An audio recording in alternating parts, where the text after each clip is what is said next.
One, two, one, two, three, four. Hi everyone, I'm Joe Dagger of Business 901. I'd like to welcome you to the presentation today on the cascading effects of lean in your marketing. It's just not about how effective and efficient you can make marketing by applying lean to it. It's also how effective and efficient you can make the rest of the organization when lean is part of your marketing. Then we're going to take it another step. Look at Ansoff's matrix. The left side is existing customers. We're dealing with the known on the left side.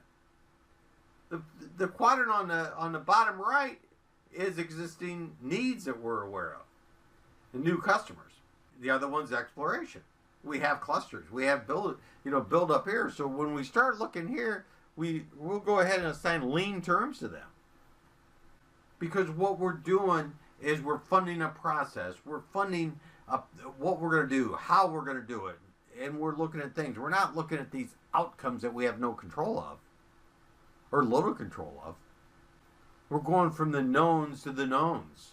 Existing customers, standard work. An existing company may look something like this. And here's the whole secret to applying lean to sales, or one of the great aspects of applying sales to marketing and the cascading effect into the rest of the organization. If we spend efforts making relevant material to resell customers, relevant products from our core to resell existing customers, to regain them, to retain them, to renew them, refer, build advocates out of them, what happens? Those smaller blocks over there become clearer. They become focused, better focused. We start understanding them better because we're learning. We're going deeper with existing customers, existing capabilities, and understanding better of what we can do. A startup is at high risk, but applying really very similar type thinking, even though it's unknown to known. That's what an MVP is all about. As they make little dents, little inroads, little tests, what happens is then those learning launches become clearer and easier. As we develop a core value stream with key customers, job mapping them, seeing what their assumptions are, how they differ from us, and markets. We start looking at this even for a startup, as I talked about. You start looking at assumptions. I don't like value propositions anymore. I like to say, what is our promise to our customer? What promise are we making to them?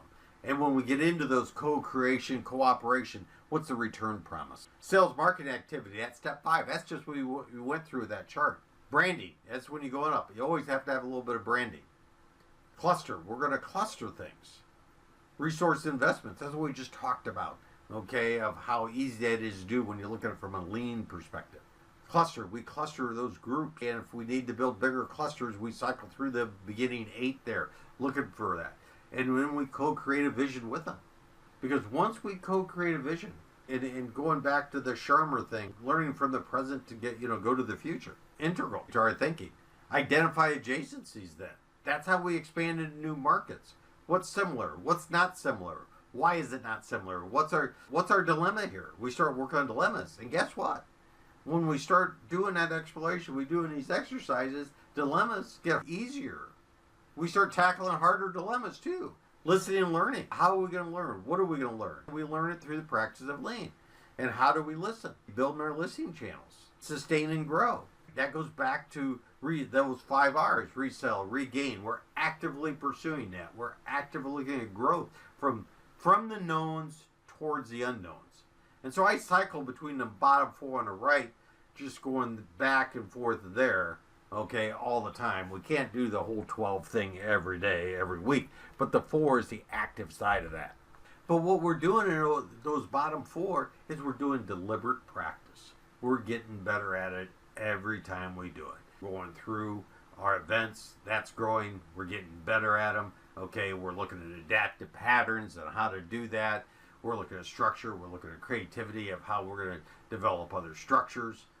Whether it's a platform, whatever it is, the challenge, and we continuously challenge ourselves.